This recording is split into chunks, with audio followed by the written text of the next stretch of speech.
천지일보 시론. 동방 땅끝 울려 퍼지는 호산나 함성소리. 천지를 진동시키고 있다. 만물은 거저 있는 게 아니며 만물을 지은 이가 있으니 그 이름은 조물주.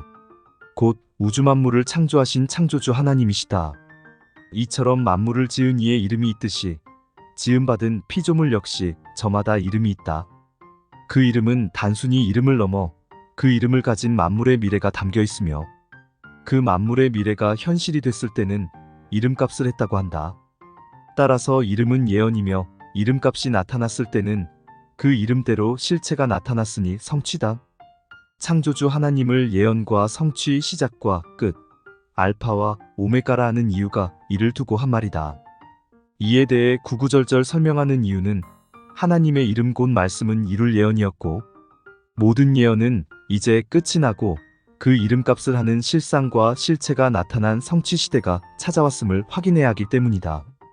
그렇다면 예언의 시대와 성취 시대는 도대체 우리와 무슨 상관이 있기에 찾아온 시대를 분간해야 한다고 할까? 이 사실을 알고 모르고, 즉 분간 여부는 인생의 운명 곧 생사가 달려있기 때문이다. 창조주의 이름과 이름값이 있다면 창조주의 지음받은 만물 또한 다르지 않다. 이 이름과 이름값에 대해 조금 더 알기 쉽게 설명한다면 이름은 표면이고 이름값은 이면이며 겉과 속이고 껍데기와 알맹이다. 이처럼 만물엔 양면이 분명히 존재하지만 지금까지 우리 인생은 한면 곧 단면 표면만을 보고 살아왔다면 틀리지 않을 것이다. 하지만 예언이 끝나고 성취 시대를 살아가야 할 때는 또 다른 면, 즉 표면 속에 담겨 감춰져 있던 이면을 찾고 발견해야 하고 그 이면을 통해 다시 표면의 진실을 발견해야 한다. 지금까지는 이 양면의 존재성도 필요성도 알지도 못한 채 표면만을 붙잡고 살아왔으니 지금까지의 세상은 모든 것이 불완전한 것뿐이었고 온전한 것, 곧 성한 것이라곤 찾아볼 수 없었던 이유가 바로 여기에 있었다. 즉 표면과 이면은 서로가 서로를 입증시켜주는 필요 충분의 관계며 표면과 이면이 서로 융합해 하나가 되는 세상 곧 불완전성이 해결되고 완전하고 온전해지는 세상이 비로소 찾아온 것이다. 비근한 예로 사람도 육체라는 표면이 있고 그 속엔 영혼이 있다. 영혼이 죽음으로 육체 또한 죽게 되니 만고의 이치다. 이것이 이치라면 반대로 이면 곧 속이며 알맹이와 같은 영혼이 살면 표면과 겉에 불과했던 육체 또한 변화라는 조건이 따르긴 하지만 썩지 않고 죽지 않는 영생불사의 몸으로 거듭날 수 있으니 진리다. 종교는 약속이라 했으니 무엇이 약속돼 있단 말인가? 그것은 앞서 언급한 인생의 최고이자 보편적 가치 실현을 위한 약속이니 곧 구원이다. 좀 더 구체적으로 말하자면 생로병사의 굴레에서 벗어나 영생불사할 수 있는 곳에서 영생불사하는 것이니 곧 천국과 영생이며 이에 도달함으로 소망을 이루는 구원에 이르게 된다. 바로 이것이 문제로다라는 말이 있듯이 인생과 인류가 살아온 이유가 이 같은 소망을 부지불식간에 바라며 지금까지 살아왔다면 틀림없다.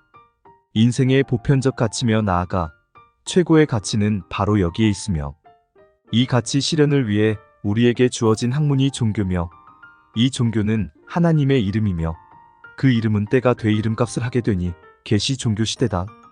나아가 지음받은 만물 역시 계시로 인해 저마다 이름대로 이름값을 하며 자신들의 실체를 당당히 드러내고 있다. 경엔 임마누엘이라는 이름이 있다. 이 이름의 뜻은 하나님이 함께하는 자라는 뜻으로 하나님이 경에 약속한 약속의 목자를 의미하니 곧 선택지인이다. 구약 성경은 바로 이 임마누엘 한 사람을 약속한 것이며 그 이름값으로 오신 분이 성자 예수며 구약 성경이 약속한 약속의 실체다. 따라서 당시 하나님을 믿는 신앙인이라면 이 약속과 약속대로 출현한 약속의 목자를 믿고 영접하는 것이 신앙의 목적이 되어야 했다.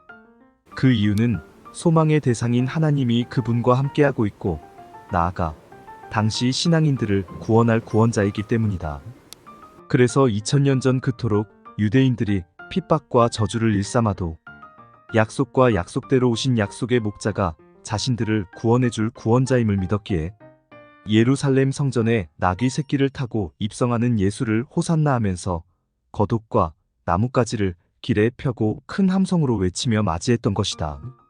이제 중요한 것은 이 시대는 신약 시대라는 점이다. 이 새 언약은 유대인이 아니라 예수님이 자기를 믿는 자라면 누구든지 상관없이 맺은 약속이며 그 복음은 2000년간 동방 땅끝까지 전해졌고 이름만으로 있는 게 아니라 이름값을 하는 계시 시대를 맞이한 것이다.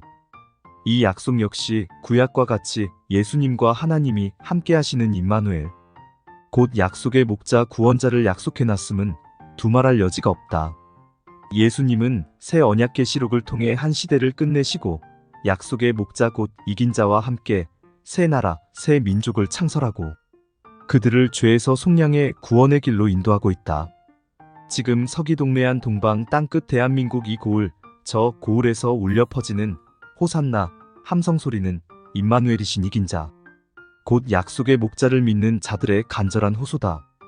신앙은 장난이 아니며 찾아온 시대가 무심치 않을 것이니 꼭 확인하라.